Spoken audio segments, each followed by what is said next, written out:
सुर्खियों में।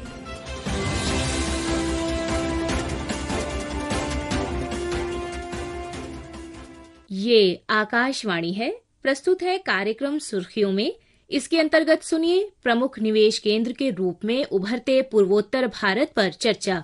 इसमें भाग ले रहे हैं वरिष्ठ पत्रकार संदीप फूकन और आकाशवाणी संवाददाता कमल कुमार प्रजापति। गुवाहाटी में एडवांटेज असम 2.0 इन्वेस्टमेंट और इंफ्रास्ट्रक्चर समिट 2025 का आयोजन हो रहा है। 25 और 26 फरवरी को 2 दिन तक ये सम्मेलन चलेगा। समिट में बहुत सारे अंतर्राष्ट्रीय स्तर के संगठन शामिल हुए हैं। ग्लोबल लीडर्स और इन्वेस्टमेंट फील्ड से जुड़े हुए लोग, पॉलिसी मेकर्स और उद्योग जगत से जुड़े लोग, स्टार्टअप्स और विद्यार्थी भी इस सम्मेलन में शामिल हो रहे हैं। और पूर्वोत्तर राज्यों में आर्थिक दृष्टि के हिसाब से देखा जाए तो सम्मेलन बहुत महत्वपूर्ण समझा जा रहा है। प्रधानमंत्री नरेंद्र मोदी ने आज इस समिट का उद्घाटन किया और एक विस्तृत संबोधन भी दिया। तो इस समिट के उपलक्ष्य में हमारे संवाददाता ने हमें ये रिपोर्ट भेजी है, आइए सुनते हैं।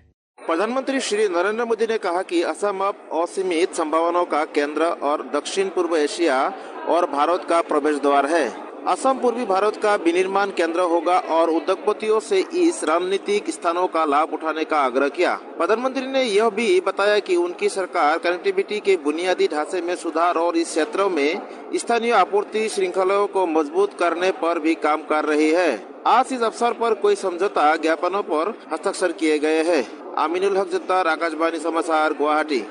इस सम्मेलन और साथ ही पूर्वोत्तर राज्यों में क्या निवेश और आर्थिक विकास की संभावनाएं हैं, इस पर चर्चा करने के लिए हमारे साथ जुड़े हैं वरिष्ठ पत्रकार संदीप फूकन। संदीप जी, बहुत बहुत स्वागत है। धन्यवाद। संदीप जी, सवाल से पहले मैं प्रधानमंत्री के संबोधन का एक छोटा सा अंश सुनवाना चाहूंगा, जिसमें उन्होंने कहा है कि किस तरह से व्यापार को सुगम बनाते हुए और व्यापार के लिए एक देश में माहौल क्रिएट करते हुए उद्योग जगत के लिए एक इंसेंटिव की सुविधाएं देते हुए सरकार ने प्रयास किए, जिससे कि इन्वेस्टमेंट और उद्योग और व्यापार में कई संभावनाएं खुल रही हैं। और खासतौर पर पूर्वोत्तर राज्यों और असम के लिए भी उन्होंने इस बात का जिक्र किया। तो आइए एक प्रधानमंत्री के संबोधन से अंश सुनते हैं, उसके बाद चर्चा जारी करते हैं। आज भारत में इकोनॉमी के हर सेक्टर में बड़े रिफॉर्म्स हो रहे हैं। हमने ईज ऑफ डूइंग बिजनेस के लिए निरंतर काम किया। हमने इंडस्ट्री और इनोवेशन कल्चर को बढ़ावा देने का पूरा इकोसिस्टम तैयार किया है। स्टार्टअप के लिए नीतियां हो, मैन्युफैक्चरिंग के लिए पीएलआई स्कीम्स हो, या मैन्युफैक्चरिंग कंपनियां और एमएसएमईज को टैक्स में छूट देना हो, हमने हर एक के लिए बेहतरीन पॉलिसीज बनाई है। संदीप जी, पहला मूल सवाल आपसे यही कि आर्थिक दृष्टि से पूर्वोत्तर राज्यों को किस तरह से सरकार देख रही है, और जिस तरह से ये समिट 2 दिन का है, इसका क्या एक सिंबॉलिक महत्व आप देखते हैं? क्योंकि प्रधानमंत्री ने जैसा कि कहा कि बीते कुछ समय से भारत के पूर्वोत्तर क्षेत्र में आर्थिक संभावनाओं को बढ़ते हुए देखा गया है। उन्होंने आंकड़ा भी शेयर किया कि असम की अर्थव्यवस्था जो 2,75,000 करोड़ रुपए की थी, वो बढ़कर लगभग 6 लाख करोड़ रुपए बीते कुछ ही साल में हुई है। तो इस तरह से कैसे हम पूर्वोत्तर राज्यों और असम की आर्थिक प्रगति को देख सकते हैं? कमल जी, 2 चीजें हैं इसमें। अगर आप पूर्वोत्तर राज्यों के बारे में बात करते हैं तो नॉर्मली लोग क्या बात करते हैं कि एक तो बहुत ही सुंदर इलाका है, जिसे नेचुरल ब्यूटी हम कहते हैं, कि बहुत ही खूबसूरत इलाके हैं, पहाड़, ब्रह्मपुत्र नदी, झरने, और जिसे प्रिस्टीन ब्यूटी बोलते हैं, बिल्कुल अनटच्ड। लेकिन उसके साथ साथ एक दूसरा पहलू ये भी था कि इसमें काफी सारे हिंसात्मक घटना और अंडरग्राउंड मिलिटेंसी, ये सब भी था। तो इस परिप्रेक्ष्य में उससे निकाल के गवर्नेंस पे फोकस करके फिर आप इन्वेस्टमेंट समिट कंडक्ट करना, और इतनी बड़ी स्केल में, ये एक काफी काबिले तारीफ कदम है सरकार का।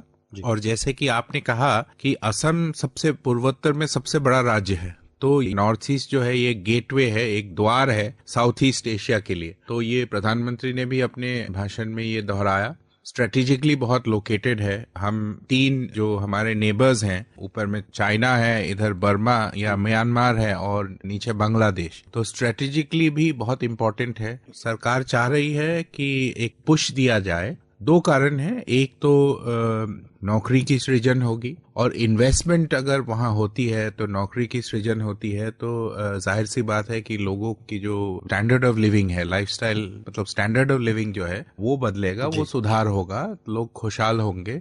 आज जैसे प्रधानमंत्री ने खुद ही कहा कि ये अनिश्चितता की काल है, लेकिन इस काल में एक ही चीज निश्चित है कि भारत की जो अर्थव्यवस्था है उसकी बढ़ोतरी जरूर होगी। और अगर हम देखें पूर्वोत्तर राज्यों में तो कई स्तरों पर व्यापार और निवेश को बढ़ावा देने के लिए संभावनाएं खोली जा रही हैं। जैसे एक तरफ हम देख रहे हैं कि दूसरे राज्यों में जाकर पूर्वोत्तर राज्यों के रोड शो और इन्वेस्टर समिट्स आयोजित किए जा रहे हैं। जैसे पिछले दिनों चेन्नई में पूर्वोत्तर व्यापार एवं निवेश रोड शो का आयोजन हुआ, और पहले भी इसी श्रृंखला में कई आयोजन हुए हैं। दूसरी तरफ बुनियादी ढांचे और कनेक्टिविटी, पूर्वोत्तर राज्यों में निवेश और व्यापार बढ़े इसके लिए और उद्योग बढ़े इसके लिए जल मार्ग, रेल मार्ग और जो सड़क मार्ग है, हर तरह से हवाई मार्ग है, हर तरह से कनेक्टिविटी को दुरुस्त किया जा रहा है। तीसरा एक स्तर कि जो असम के युवा हैं उनको कुशल बनाने की ओर प्रयास है, रोजगार के वो अवसर ढूंढ सकें, स्टार्टअप स्थापित कर सकें, एक स्किलफुल वहां पर हम देखें तो एक जनरेशन तैयार करने की कोशिश है। तो इन तीनों स्तरों पर जब एक क्षेत्र का विकास होता है तो कैसे आने वाले समय में आप बढ़ती हुई निवेश या व्यापार की या उद्योग की संभावनाएं देखते हैं एक क्षेत्र में, खासतौर पर पूर्वोत्तर क्षेत्र के नजरिए से आप इसको कैसे देखेंगे? आज प्रधानमंत्री ने भी इसके जिक्र किया कि डायनामिक वर्कफोर्स है और असम एक ग्रोथ इंजन हो सकता है। वर्कफोर्स है, काफी युवा बहुत है, शिक्षित भी है, लेकिन उनको स्किल ट्रेनिंग चाहिए, बिल्कुल, और उनको अपॉर्चुनिटीज चाहिए, मौका चाहिए। और क्योंकि जैसे मैंने कहा कि एक कनेक्टिविटी का इशू था, सड़कें इतनी ठीक नहीं थी, और उत्तर पूर्वोत्तर के कई राज्य ऐसे हैं जो कमल जी पहाड़ी इलाकों में हैं, दुर्गम परिस्थिति में जाना पड़ता है, मतलब थोड़ा दूर दराज के पहाड़ी इलाके हैं कुछ कुछ जगहों पे, तो वहां पे वेदर डिपेंडेंट भी है कि अगर बहुत वर्षा के दिनों में लैंडस्लाइड्स हो सकते हैं, कनेक्टिविटी कट हो सकती है, जो ऑल वेदर रोड्स मिलना भी मुश्किल होता है कई बार। तो इसी के चलते पहला फोकस है कि आप ऑल वेदर रोड्स बनाओ, हवाई कनेक्टिविटी, रेल कनेक्टिविटी जहां संभव हो, पहले इसको तैयार करो, उसके बाद आप निवेश के लिए निवेशकों को बुलाओ जी। तो वो असम में हालांकि बहुत समतल जमीन बहुत है और यहाँ परिस्थिति थोड़ा अलग है, यहाँ पे आपको ज्यादा आसान होगा, और इसी कारण से इन्होंने कोशिश किया है कि जो स्किल डेवलपमेंट के लिए इंडस्ट्री और स्किल, मतलब जैसे ही इंडस्ट्री सेटअप होंगे तो उसी से स्किल डेवलपमेंट भी होगा। नहीं तो जो पूरे उत्तर पूर्वोत्तर के जो बच्चे हैं वो काफी जाने जाते हैं कि हॉस्पिटैलिटी इंडस्ट्री में बहुत अच्छा काम करते हैं, लेकिन वो मौका उनको अपनी जगह में नहीं मिलता। वो कई लोग, हम लोग सब बाहर नौकरी ढूंढने के लिए बाहर आते हैं, तो उस परिप्रेक्ष्य से भी आप देखें तो कोशिश रहेगी कि जो बच्चे जो वहाँ के हैं वहीं पे रहे। अभी असम में आपको मैं बता दूं, एक बहुत बड़ा सेमीकंडक्टर का प्लांट जागी रोड, गुवाहाटी से बस महज 1 घंटे भी नहीं है, 40-45 मिनट का सफर है, उतनी दूरी पे एक जागी रोड जगह है, वहाँ पे सेमीकंडक्टर का एक प्लांट बना रही है। और प्रधानमंत्री ने जिक्र भी किया कि सेमीकंडक्टर की जो उसका उत्पादन है उसको लेकर किस तरह से असम और पूर्वोत्तर भारत के राज्य एक बहुत बड़ा हब बन सकते हैं, और कितनी क्षमता है, इस क्षमता को भी निकालने की आवश्यकता है। तो इस पर भी काफी बात हुई आज। जी, वो टाटा ग्रुप का ये पहल है और ये बहुत बड़े पैमाने पे हो रहा है, और ऐसा माना जा रहा है कि शायद इस साल के अंत तक वो प्लांट फंक्शनल हो जाए, और ये एक बहुत बड़ी उपलब्धि होगी कमल जी। और दूसरा ये कि हमारे जानने वाले भी लोग जो बाहर बैंगलोर में काम करते थे, हैदराबाद में काम करते थे, अब वापस अपने स्टेट में चले गए हैं अपना कंट्रीब्यूशन करने के लिए कि अपने तरीके से मैं क्या कंट्रीब्यूट कर सकता हूँ, तो वो भी होगा। कुछ लोग वापस आएंगे, कुछ लोग, तो पलायन भी कम होगा। अगर देखिए उद्योग होगा, रोजगार होंगे, तो निश्चित तौर पर वो रोजगार की संभावनाएं बढ़ेंगी। बिल्कुल, और रोजगार की संभावना या रोजगार की सृजन जैसे ही होगा तो पलायन कम हो जाएगा, और लोग नहीं चाहेंगे कि हम दूर के इलाकों में या ट्रैवल करके कहीं अलग जगहों पे रहें, अपनी ही जगह पे रहना पसंद करेंगे। जी बिल्कुल।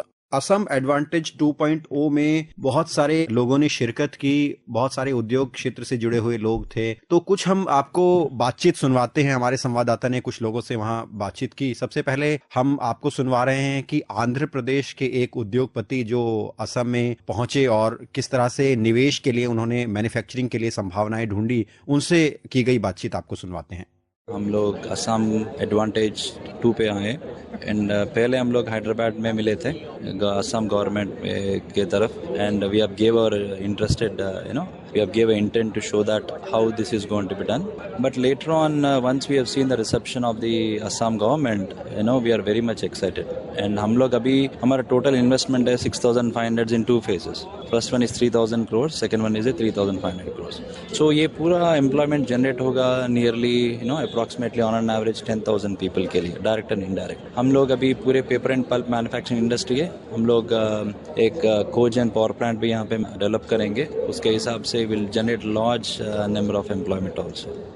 अगर ऊर्जा की भी बात करें तो ऊर्जा क्षेत्र में भी बहुत बड़ा सोर्स पूर्वोत्तर भारत और असम में है। जैसे कि प्रधानमंत्री ने अपने संबोधन में भी कहा कि भारत की कुल ऑनशोर प्राकृतिक गैस उत्पादन का 50% योगदान असम देता है। पिछले कुछ वर्षों में राज्य की जो रिफाइनरीज हैं उनकी क्षमता में भी उल्लेखनीय बढ़ोतरी हुई है। तो ऊर्जा क्षेत्र में भी हम देखें तो हरित ऊर्जा के मामले में भी पूर्वोत्तर भारत और असम एक बहुत बड़ा क्षेत्र निकलकर सामने आ रहा है। जैसे हाइड्रोकार्बन भंडार हुआ या जो जल विद्युत उत्पादन हुआ, इस मामले में भी इस क्षेत्र को देखा जा सकता है। तो हम एक और आपको बातचीत सुनवाते हैं। टेरी के वरिष्ठ निदेशक डॉक्टर दीपांकर से हमारे संवाददाता ने बात की। जो आज एमओयू हुआ है वो नॉन फाइनेंस वाला था, जो फाइनेंस डिपार्टमेंट के साथ हुआ है। ये है for green budgeting, green procurement और कार्बन फाइनेंस के लिए। तो जिसमें हम लोग गवर्नमेंट फाइनेंस डिपार्टमेंट को सहायता करेंगे, ये ग्रीन प्रोक्यूरमेंट कैसे करें, फिर ग्रीन फाइनेंस, ग्रीन बजटिंग और क्लाइमेट फाइनेंस। तो एक तो एमओयू वो था। दूसरा 3 जो और एमओयू थे वो थे माइक्रोराइजर जो एक बायो फर्टिलाइजर है और नैनो फर्टिलाइजर्स। तो 3 नैनो फर्टिलाइजर और एक बायो फर्टिलाइजर्स। तो ये तीनों ब्रह्मपुत्र वैली फर्टिलाइजर लिमिटेड के साथ हम लोग ये मार्केटिंग करेंगे और वो टेक्नोलॉजी ट्रांसफर करके उनको और वो प्रोड्यूस करके फिर यहाँ नॉर्थ ईस्ट में स्पेशली, बिकॉज नॉर्थ ईस्ट ऐसे हम लोग नेचुरल और बहुत ऑर्गेनिक है, तो केमिकल फर्टिलाइजर्स के साथ अगर बायो फर्टिलाइजर भी हम लोग इस्तेमाल करें तो उसी को हम लोग आगे बढ़ाना चाहते हैं। इसलिए टेरी सरकार के साथ साइंस एंड टेक्नोलॉजी डिपार्टमेंट के साथ काम कर रही है और इसी को आगे बढ़ाने के लिए हम लोग ये एमओयू साइन किया with Brahmaputra valley fertilizers limited. इसी तरह से ऑल इंडिया लिमिटेड ने भी कई समझौता ज्ञापनों पर आज हस्ताक्षर किए हैं सरकार के साथ। ऑल इंडिया लिमिटेड के सीएमडी रंजीत रथ के साथ भी हमारे संवाददाता ने बात की है। तो आइए इस बातचीत का भी एक अंश आपको सुनवाते हैं। एडवांटेज असम 2.0 में हमने कुछ एमओयूज के पर स्वाक्षर किया। पहला ये है कि अगले 3 साल में करीब 20,000 करोड़ का एक्सप्लोरेशन के ऊपर और डेवलपमेंट के ऊपर हमारा खर्चा रहेगा और ये इन्वेस्टमेंट अपर असम और ऑयल इंडिया के जो मेन प्रोड्यूसिंग एरियाज है डिब्रूगढ़ और तिनसुकिया डिस्ट्रिक्ट्स में, उसी में ये लागत लगेगी और नॉर्थ बैंक में भी हमारी इसमें भी वो लागत लगेगी। दूसरा हमने एक एमओयू साइन किया जिसमें असम में हम लोग 5 कंप्रेस्ड बायोगैस 4 या 5 कंप्रेस्ड बायोगैस प्लांट लगा रहे हैं। ऑनरेबल प्राइम मिनिस्टर की क्लैरियन कॉल और स्वच्छ भारत मिशन के तहत म्युनिसिपल सॉलिड वेस्ट से नेचुरल गैस बनाने का तरीका है कंप्रेस्ड बायोगैस प्लांट। तो एक तिनसुकिया में लग रहा है जिसके लिए टेंडर अभी ऑन है, एक जोरहाट में लगाने की प्रयास है, एक गुवाहाटी में लगाने की प्रयास है और एक शिवसागर में लगाने की प्रयास है। इसको छोड़ के असम पावर डेवलपमेंट कॉर्पोरेशन के साथ माननीय मुख्यमंत्री ऑफ गवर्नमेंट ऑफ असम उनकी दिशा निर्देश में हमने एक पायलट प्लांट बनाने जा रहे हैं जियोथर्मल एनर्जी के ऊपर और एक green hydrogen plant pilot plant बनाएंगे, वो असम पावर डेवलपमेंट कॉर्पोरेशन के साथ मिलकर। तो संदीप जी, हमने कई लोगों की बातचीत सुनी। इन क्षेत्रों की क्षमता को कैसे देखा जा सकता है पूर्वोत्तर राज्यों में और कैसे अगर इन क्षमता का हम पूरा इस्तेमाल करते हैं तो बहुत बड़ी मात्रा में हम इस क्षेत्र से बहुत कुछ हासिल कर सकते हैं? जो सेक्टर स्पेसिफिक इन्वेस्टमेंट हो तो मेरे ख्याल से स्टेट के लिए भी बहुत अच्छा होगा, और उन्हीं के अगर दावा सही है तो लगभग 10,000 नौकरियों की सृजन होगी, और उनको पावर की भी कोई दिक्कत नहीं होगी और रॉ मटेरियल की भी दिक्कत नहीं होगी। एक थोड़ा दूर है लेकिन वो कनेक्टिविटी अब बहुत मायने में इम्प्रूव हो गई है, और वो कोई भी हिस्सा आप दिल्ली से दूर नहीं। जी बिल्कुल। संदीप जी बहुत बहुत धन्यवाद। पूर्वोत्तर राज्यों में निवेश और व्यापार की संभावनाओं के बारे में और असम एडवांटेज 2.0 के संबंध में जो सम्मेलन आयोजित हो रहा है, इस पर आपने विस्तार से चर्चा की। बहुत बहुत धन्यवाद। धन्यवाद। अभी आप सुन रहे थे प्रमुख निवेश केंद्र के रूप में उभरते पूर्वोत्तर भारत पर चर्चा। इसमें भाग ले रहे थे वरिष्ठ पत्रकार संदीप फूकन और आकाशवाणी संवाददाता कमल कुमार प्रजापति।